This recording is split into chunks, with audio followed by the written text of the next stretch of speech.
Welcome to Lifting Girls Up with Girls Inc. of New York City. My name is Tiffany Martinez, and I'm here with two incredible students from Harlem and our special guest, Jazmyn Simon, and I'll ask them to introduce themselves now. Hi everyone, my name is Nayel. I'm 17.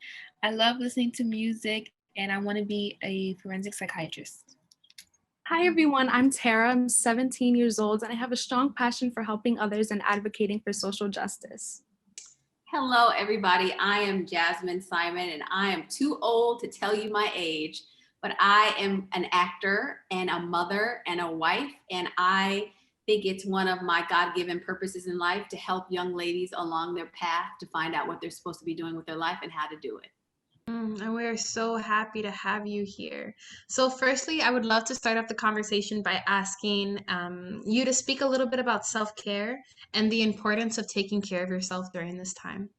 So what a crazy year we have all just lived through. It's unprecedented. And I just want to give you guys props and love and encouragement because I can't imagine being a teenager during this time. And the way that you guys have done it with grace and courage and strength is just inspiring to me. And it actually motivates me to get up every day. So all my love and blessings to you guys and everybody listening, just so you know, it is hard.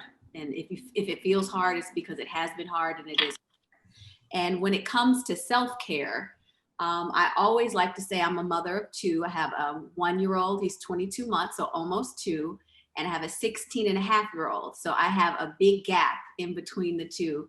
And I always say that it's hard for me to fill from an empty cup because especially during the last year, having a little baby during the pandemic, it's been 24/7. Physically, he's needed a lot from me. And for my daughter, mentally, she's needed a lot from me. We went through Black Lives Matter. We went through a pandemic. Right now, we're going through Stop Asian Hate. You know, there's just so much. There's social media. There's so much on you.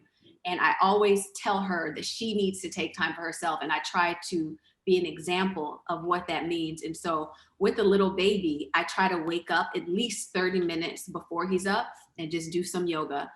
Just start the day on an upbeat, beat, because I've noticed that in the last year, if I wake up when he wakes up, then I'm sad, I'm a little depressed, I'm a little tired because I haven't taken a second just for myself to gather my thoughts and just to breathe. So I've been doing that, and obviously none of us can go safely to the gym, and I don't really advocate anyone going to the gym. So I just work out on my phone or on my iPad, and I find a yoga. And I only take 30 minutes and I take 30 minutes to breathe and it sets the intention for my day.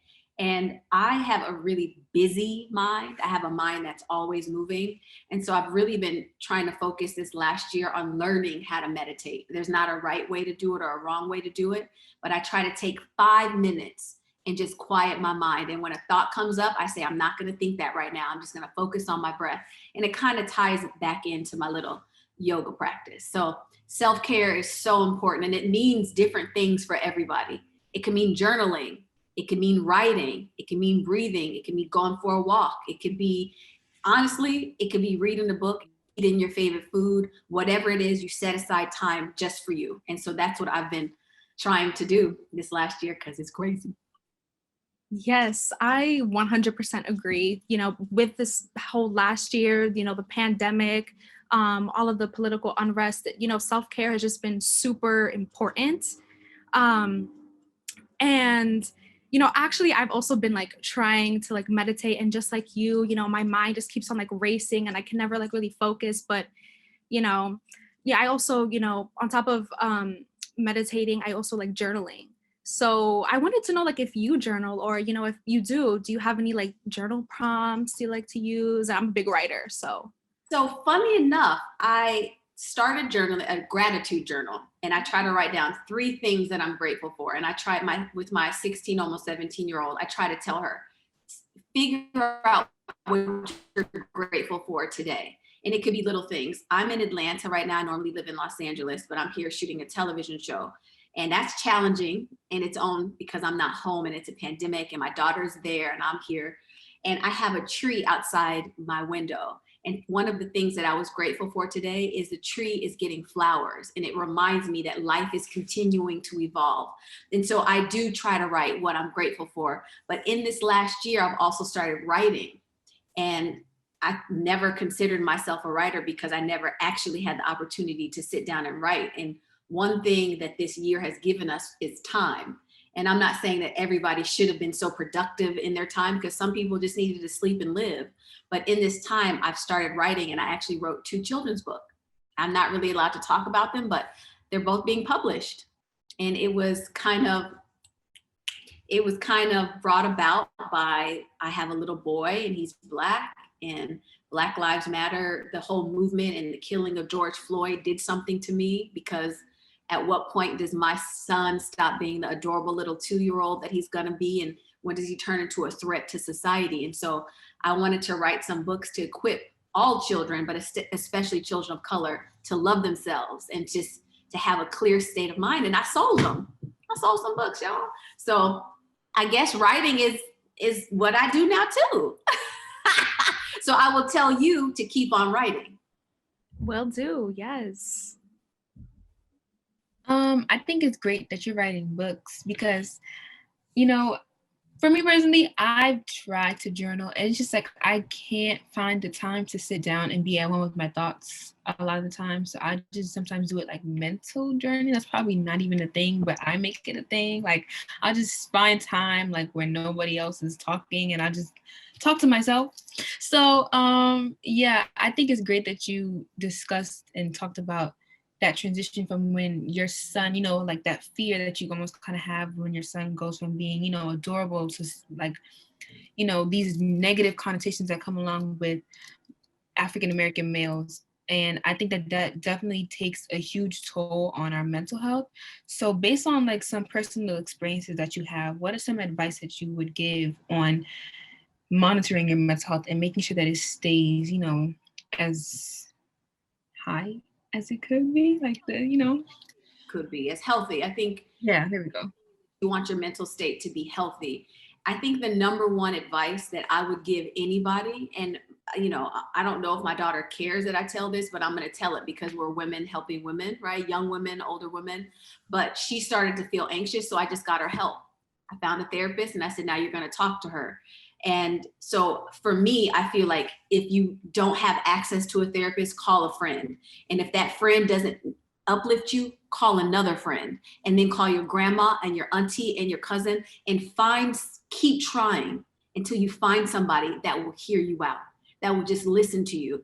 It's really challenging right now. I mean, just yesterday we had 10 people gunned down in a grocery store, right? That's really challenging on a young mind. And so I would say that talking it out is the best way to work through something, because in your mind is so powerful, but you are powerful enough to make up a narrative that is not necessarily true.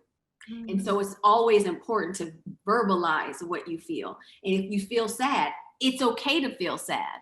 You tell somebody, today I'm feeling sad. If you don't want to write that down and you want to have a personal connection, call somebody, Zoom somebody, FaceTime somebody. If you're feeling happy, I think a lot of times we're very vulnerable and we can say, I'm feeling sad. Some people it's very hard. For me, it's very easy. I tell my husband, I'm feeling melancholy today. I'm feeling blue. But it's not as easy to call somebody and be like, I'm really happy, but we should call somebody today and be like, I'm happy. And I want to continue to feel like this. So I'm sharing with you that I'm happy. So hopefully you can be happy. But I would say the number one thing is talking, because you cannot get help. It's hard to even realize if you're depressed, if you're not able to be like, something's off here.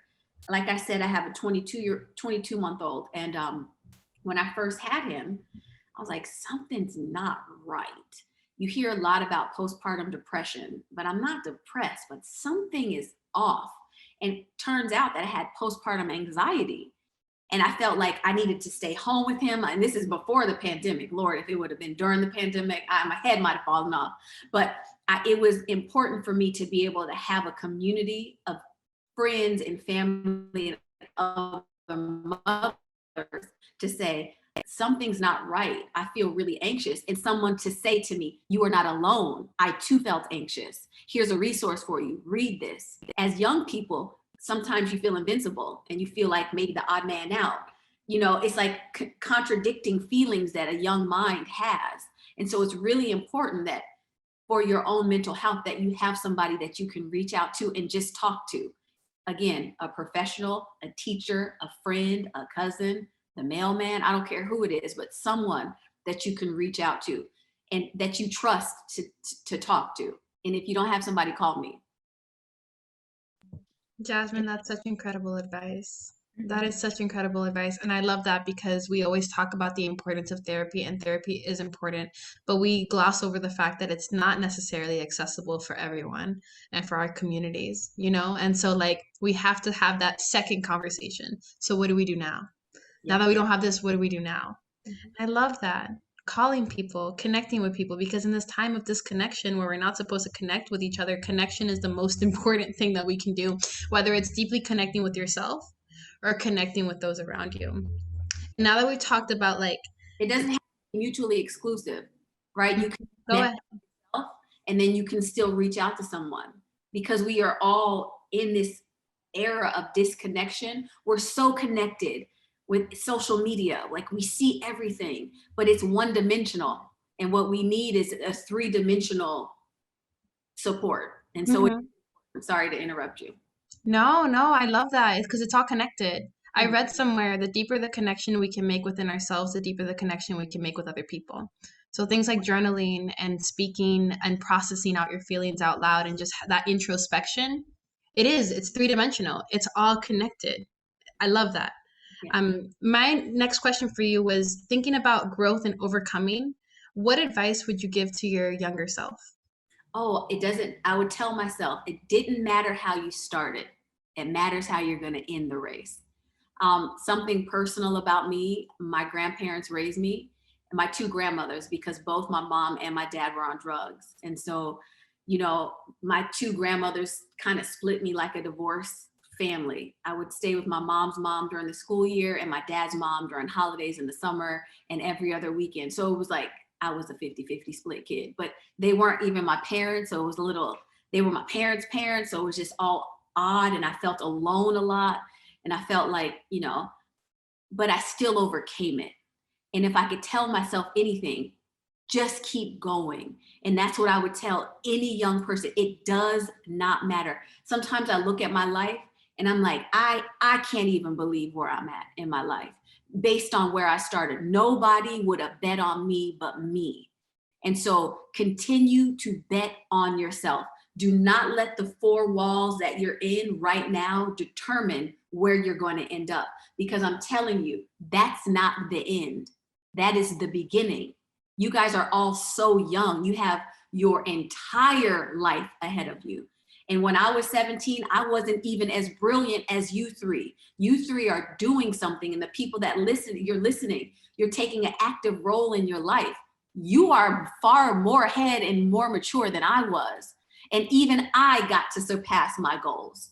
And so, young Jazmyn, didn't matter how you started, it matters how you're gonna finish. Now run the race. Now that's the second part. Now run it. Don't diddle daddle, don't, you know, run it. You only get one life. And that's not to say that I didn't make many of mistakes, because I did. But when I made the mistake, I picked myself up and I got back to running. So take that advice from me. I think that is great that you said that, because for me personally, over this past year, like with this pandemic, I had a lot of time to reflect, you know, because I literally had nothing but time because I was at home for like a whole year. And I definitely realized like I can't continuously compare myself to people on social media. I can't continuously compare myself to like my friends. So I definitely realized that during this time, so that I noticed that I've flourished into a different person like this year. Like me last year is not the same Niall I was this year. You know what I mean? And so I think that is really, really, really great that you brought that up. And I want to just ask, like, what were some positive things that came out of the pandemic for you? So like for me, like positive was just me, personal growth. So I just want to know, like for you, like what was it? Well, I wrote those books. So now I'm like, I didn't wrote some damn books. Now listen, sorry, they're kid books. They're 32 pages. You know, it's not like it's a novel, but it still took time for me to craft a book. But beyond that, and most importantly, I got to spend so much time with my children. So I have a daughter who's a junior in high school, and she plays volleyball and she has a life. And a lot of times I felt like, I missed her. Like we were like missing one another.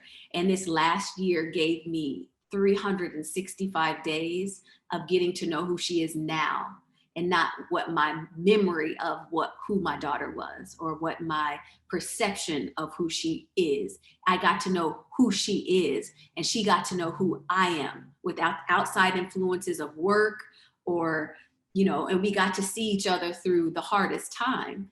And I feel like that is invaluable. And so if anything, before I send her off to college, she's still got one more year, thank God. But when I send her off, I'll send her off knowing exactly who she is. And I've got to give her a little bit. I told her the other day, I'm not done parenting you. So don't make it hard for me to parent you, And so we've got to like work through stuff, because she's 16 and she wants to do what she wants to do. And she's an exceptional young lady. And I'm so grateful that she's mine. It's just also that she's 16 and she thinks she knows, right? 16-year-olds, God bless y'all. You think you know, and you do know a lot of things, but there's so many things that you learn. And it's called wisdom that your parents and grandparents and family members can instill in you. And I'm so grateful for being able to instill a little something extra, because without this pandemic, we wouldn't have got so much time together. She actually just went home to Los Angeles. She was also here with me in Atlanta, but she had to go take her SAT. So she went home, and she's gonna stay home until I go back, because she's like, I'm home now. You're not getting me back to Atlanta. And also her spending time with her little brother. That's the most special things that came out of, this pandemic for me, is time with my family. Jazmyn, I would love to ask you, reflecting on your own experience, right? Like back to when you were 16, and who you are now. How has your inner battles changed you or helped you grow into womanhood and adulthood? That's a really good question. It's something as a mother that I think about a lot. So I mentioned that I didn't really have parents. So at 16 years old, I was really angry, but I didn't know that I was angry, right? I thought I was being tough and I was being cool, but really I was just hurt, right? Because I'm like, how did I get not one good parent? Most people get one bad one good one to balance the bad one out. And I didn't have the tools around me to sit back and say, that's pretty crummy. And it's okay to be sad about it, but you don't have to be sad and be angry about it. And so, through adulthood, through my youth and through early adulthood to where I am today, I've really taken time to figure out, why was I so angry? And does that suit me to be that angry, right? And so throughout my little evolution into an adult, I just turned into adult yesterday, ladies, because, sometimes I'm like, am I an adult? Am I grown? Yesterday I turned grown. So I'm glad that I'm having this conversation today. But, 16-year-old me was just angsty and angry. And I thought that I knew, and I thought that the world owed me something. And as an adult me, as a mother me, I realized that I owe the world something. It is up to me to leave something good here. And for me, I'm leaving 2 children that have the capability of taking my torch and continuing to run with it, and to make this world a better place, and to love everybody, and to see color and accept people for who they are, and to see different, genders and different colors and different religions, and accept people for who they are, right? And so I think I'm proud of who I was, and I'm happy for who I am. Because without all of it, then I don't get to where I am today. When I was 22, I had just graduated college and I got pregnant with my daughter. And over, now my lesson, ladies, stay away from the knuckleheads, okay? Now that's the wisdom that I'm gonna leave to all the ladies. I know it's hard. Stay away from the knuckleheads. I played back over and over. If I would have known then what I know now, would I change anything? And the answer is actually no. Because again, everything that I went through got me to where I am right now, right? But I think that I am where I am right now to talk to you, so you don't have to walk the same path that I walked. that you can walk an elevated path. And I can say, now here it is. And I raised it up. Now walk up there. Now walk to where you need to go, ahead of where I am, above where I am. So, you know, life is tricky and sometimes life is hard, but hard allows you to appreciate the easy. Difficult allows you to appreciate the beauty. Pain allows you to appreciate the tree outside your window. And I will just say, because you mentioned it about social media, that is a snapshot of someone's very best moment. Not even the very best day, the very best moment.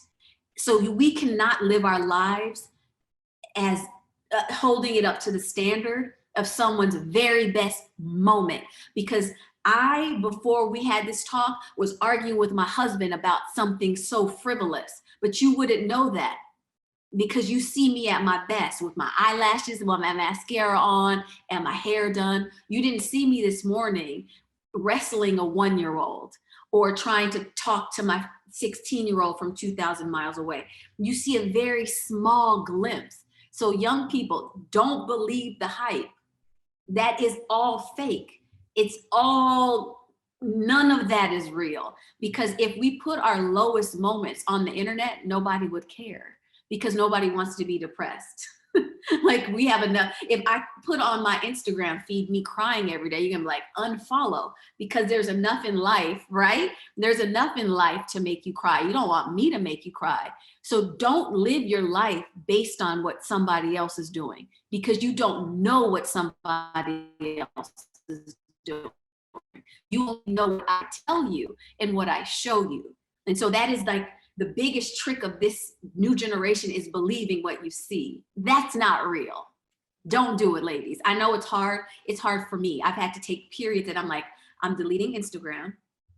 I'm gonna take 2 months off. And I have, and I've been so productive when I do. But during pandemic, there's like nothing really to fill our time. So we really get sucked into it. And it is bad for our mental health because it's not real. Okay, so just hopefully you believe me, because it's not real. That was great, by the way.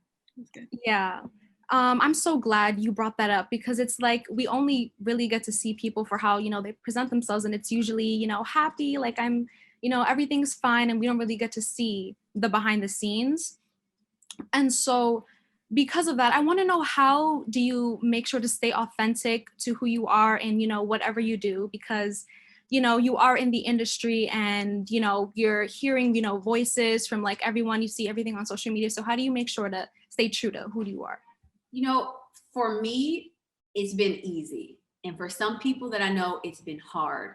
And I think it's been easier for me because I started in the business later. I wasn't 18 when I started. I had already had a 10-year-old by the time I got my first major job on HBO. I had done, you know, numerous corporate jobs, real jobs. I was a waitress. I worked at an airline. I was an assistant. I did pharmaceutical sales for a big pharmaceutical company. And so for me, I have earned the position that, and I'm not saying other people haven't earned, but I personally earned the right to be here. Therefore, I don't take it for granted. So therefore, it's easy for me to stay with my feet on the ground and my knees slightly bent, so I can flow with the waves instead of being crushed by the waves, right? It's very easy to just like, you will be hard pressed to find me in a Thirst Trap Thursday photo. Not that I haven't thought about it. And that's the honest to God truth. Not that I'm like, dang, maybe I want to do this. But then I ask myself, why am I doing this? I am an actress. I am a trained actress. I have worked really hard to get where I'm at. Is that going to get me a job? No, it is not. And that is the framework of everything that I do on social media. Is this going to get me a job? If it's not going to give me a job, then I don't need to sell my soul to Instagram. Also, I have a 16-year-old, and she follows me, and some of her friends follow me. And I want to be an example for them. And sometimes I think my Instagram is so boring, and I'm so shocked that I even have followers, because for the last 22 months, I post about Levi. I'm just like, I'm posting about Levi, and I try to keep it real. all the time on my Instagram. Like I say, I don't have makeup on because I'm lazy. That's why I'm posting this picture without makeup. I did not go to the gym because I have a 1-year-old. I did not do this because da da da da da. The one thing that I do always try to talk about is my love for my husband and my children, because that is true and that is authentic. And if I can spread positivity in that way, then I do that. But I just tell myself, no, you cannot do that, because that's not going to be beneficial to the brand that you're trying to build. The brand that I'm trying to build is the brand that I walked through that door so you can walk through that door. The brand that I'm not trying to build is I'm sexy, I'm fly. So now you take off your clothes and be sexy and fly.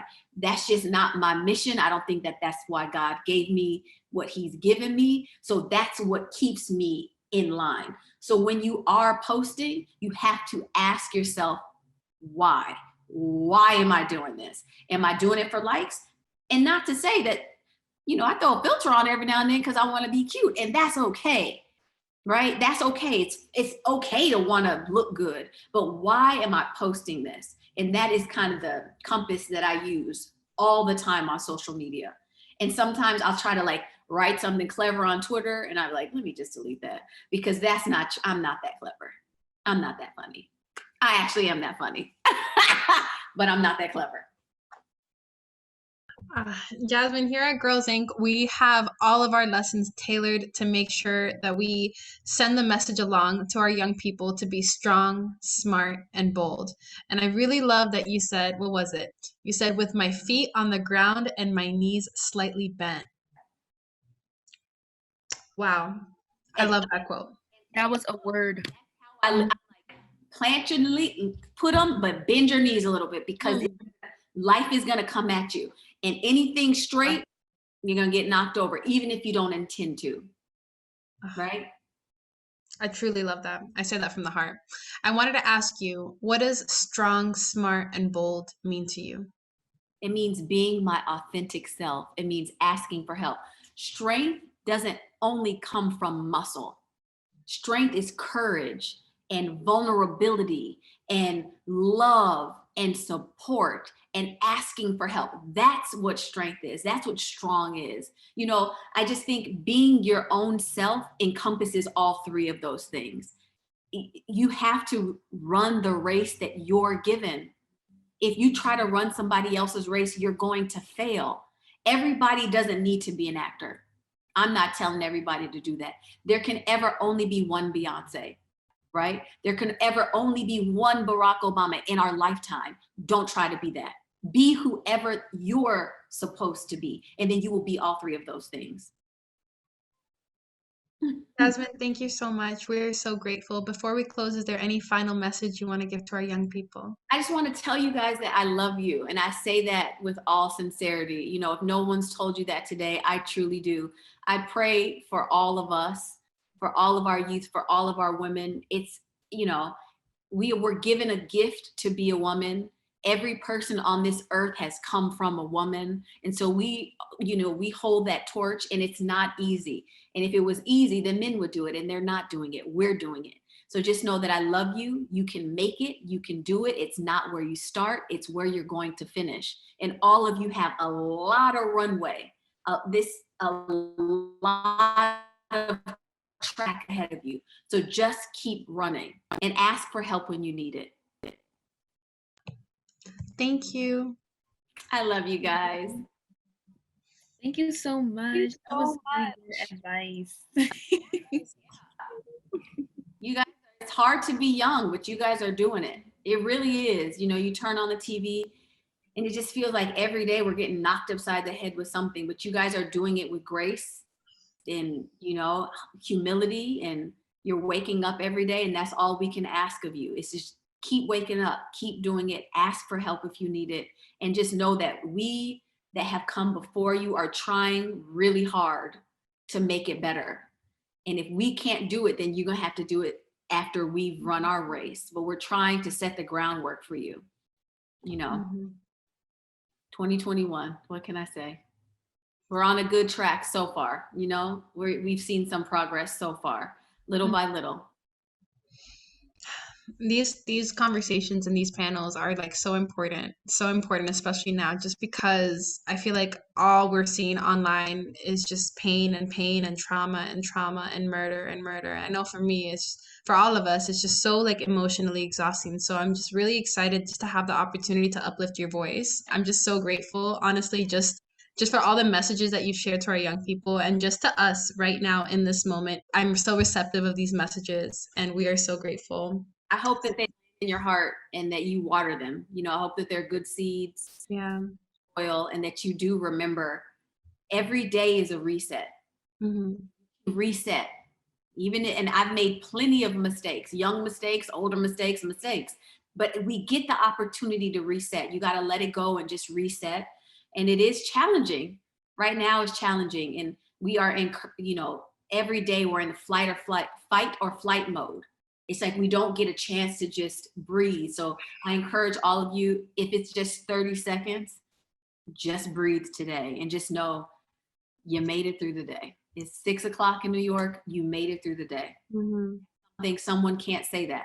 There's somebody that didn't make it through today. So we have to be grateful and encouraged that we, the four of us, did. And whoever's watching, you did too. Hmm. Thank you so much, Jazmyn. Make sure to catch us again for another episode of Lifting Girls Up with Girls Inc. of New York City.